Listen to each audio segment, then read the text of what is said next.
ఇక్కడే వర్మ గారు ఉన్నారు పిఠాపురం నుంచి.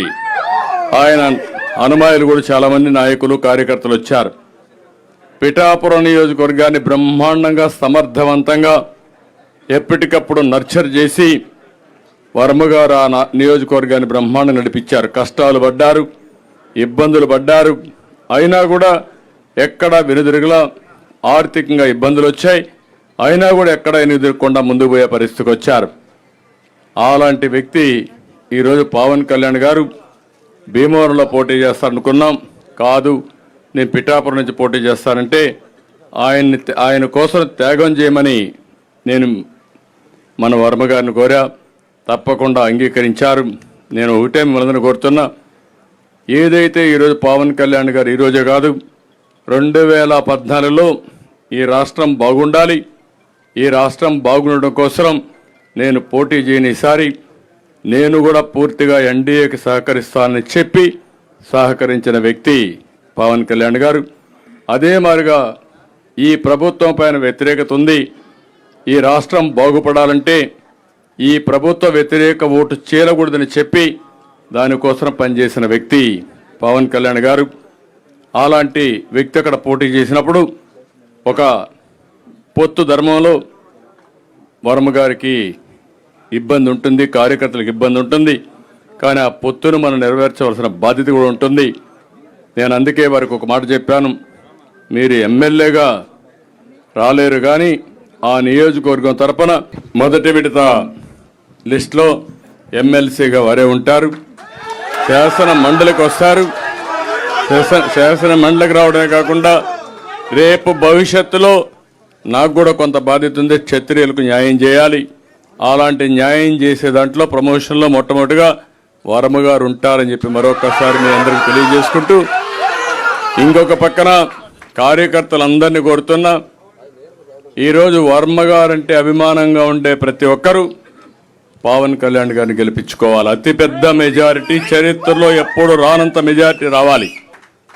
ఈరోజు దుర్మార్గులు వైసీపీని చూస్తే ఒక నాయకుడు పోటీ చేస్తామంటే ఆ నాయకుడు పోటీ చేసిన సీట్లో ఈర్ష్య, అసూయ భరించలేకుండా ఇష్టానుసారంగా ఇబ్బంది పెట్టే పరిస్థితికి వచ్చారు. నేను అందుకే ఈ రోజు నుంచి మిమ్మల్ని కోరుతున్నా, ఎక్కడ కూడా ఒక చిన్న ఇది రాకుండా మీరే వర్మ క్యాండిడేట్ అయితే ఎట్లా పనిచేస్తారో దానికంటే 10 రెట్లు ఎక్కువగా పనిచేసి పవన్ కళ్యాణ్ గారిని బ్రహ్మాండమైన మెజారిటీతో గెలిపించవలసిందిగా ప్రతి ఒక్కరిని కోరుకుంటూ ఈరోజు మాగుంట రాక ఈయన ఒక మాస్ లీడర్. నాకు ఈయనతోటి నాకు బాబు నువ్వు కూర్చో, నాకు కనిపించలే. నాకు ఈయనతోటి నచ్చుద్ది. ఈయన ముఖస్థితి లేకుండా మాట్లాడతారు. ఈయన అలాంటి వాడు నిలబడితే ఎంత గట్టిగా నిలబడతాడో నాకు తెలుసు. వారి అబ్బాయికి కూడా మనస్ఫూర్తిగా ప్రత్యేకమైన కృతజ్ఞతలు. జూనియర్ వర్మ గారికి, ముఖ్యంగా వర్మ గారికి నియోజకవర్గం నా గెలుపు మీ చేతుల్లో పెట్టాం.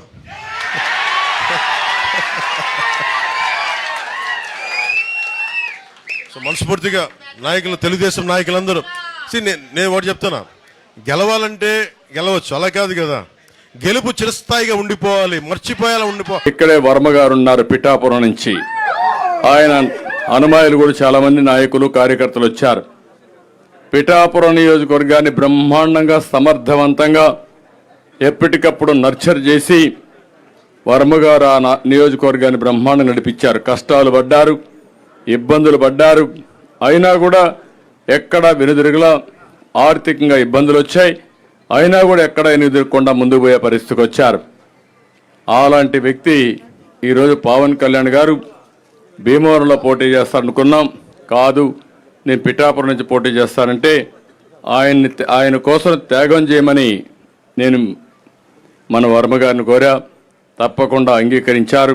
నేను ఒకటే మిమ్మల్ని కోరుతున్నా, ఏదైతే ఈరోజు పవన్ కళ్యాణ్ గారు ఈరోజే కాదు 2014లో ఈ రాష్ట్రం బాగుండాలి, ఈ రాష్ట్రం బాగుండడం కోసం నేను పోటీ చేయని ఈసారి నేను కూడా పూర్తిగా ఎన్డీఏకి సహకరిస్తానని చెప్పి సహకరించిన వ్యక్తి పవన్ కళ్యాణ్ గారు. అదే మాదిరిగా ఈ ప్రభుత్వం పైన వ్యతిరేకత ఉంది, ఈ రాష్ట్రం బాగుపడాలంటే ఈ ప్రభుత్వ వ్యతిరేక ఓటు చేరకూడదని చెప్పి దానికోసం పనిచేసిన వ్యక్తి పవన్ కళ్యాణ్ గారు. అలాంటి వ్యక్తి అక్కడ పోటీ చేసినప్పుడు ఒక పొత్తు ధర్మంలో వర్మ గారికి ఇబ్బంది ఉంటుంది, కార్యకర్తలకు ఇబ్బంది ఉంటుంది. కానీ ఆ పొత్తును మనం నెరవేర్చవలసిన బాధ్యత కూడా ఉంటుంది. నేను అందుకే వారికి ఒక మాట చెప్పాను, మీరు ఎమ్మెల్యేగా రాలేరు కానీ ఆ నియోజకవర్గం తరపున మొదటి విడత లిస్టులో ఎమ్మెల్సీగా వారే ఉంటారు. శాసన మండలికి వస్తారు. శాసన మండలికి రావడమే కాకుండా రేపు భవిష్యత్తులో నాకు కూడా కొంత బాధ్యత ఉంది, క్షత్రియులకు న్యాయం చేయాలి. అలాంటి న్యాయం చేసే దాంట్లో ప్రమోషన్లో మొట్టమొదటిగా వర్మ గారు ఉంటారని చెప్పి మరొకసారి మీ అందరికీ తెలియజేసుకుంటూ, ఇంకొక పక్కన కార్యకర్తలందరినీ కోరుతున్నా, ఈరోజు వర్మ గారంటే అభిమానంగా ఉండే ప్రతి ఒక్కరూ పవన్ కళ్యాణ్ గారిని గెలిపించుకోవాలి. అతిపెద్ద మెజారిటీ, చరిత్రలో ఎప్పుడు రానంత మెజారిటీ రావాలి. ఈరోజు దుర్మార్గులు వైసీపీని చూస్తే ఒక నాయకుడు పోటీ చేస్తామంటే ఆ నాయకుడు పోటీ చేసిన సీట్లో ఈర్ష్య, అసూయ భరించలేకుండా ఇష్టానుసారంగా ఇబ్బంది పెట్టే పరిస్థితికి వచ్చారు. నేను అందుకే ఈ రోజు నుంచి మిమ్మల్ని కోరుతున్నా, ఎక్కడ కూడా ఒక చిన్న ఇది రాకుండా మీరే వర్మ క్యాండిడేట్ అయితే ఎట్లా పనిచేస్తారో దానికంటే 10 రెట్లు ఎక్కువగా పనిచేసి పవన్ కళ్యాణ్ గారిని బ్రహ్మాండమైన మెజారిటీతో గెలిపించవలసిందిగా ప్రతి ఒక్కరిని కోరుకుంటూ, ఈరోజు మాగుంట రాక ఈయన ఒక మాస్ లీడర్. ఈయన నాకు ఈయనతోటి నాకు బాబు నువ్వు కూర్చో, నాకు కనిపించలే. నాకు ఈయనతోటి నచ్చుద్ది. ఈయన ముఖస్థితి లేకుండా మాట్లాడతారు. ఈయన అలాంటి వాడు నిలబడితే ఎంత గట్టిగా నిలబడతాడో నాకు తెలుసు. వారి అబ్బాయికి కూడా మనస్ఫూర్తిగా ప్రత్యేకమైన కృతజ్ఞతలు. జూనియర్ వర్మ గారికి, ముఖ్యంగా వర్మ గారికి నియోజకవర్గం నా గెలుపు మీ చేతుల్లో పెట్టాం.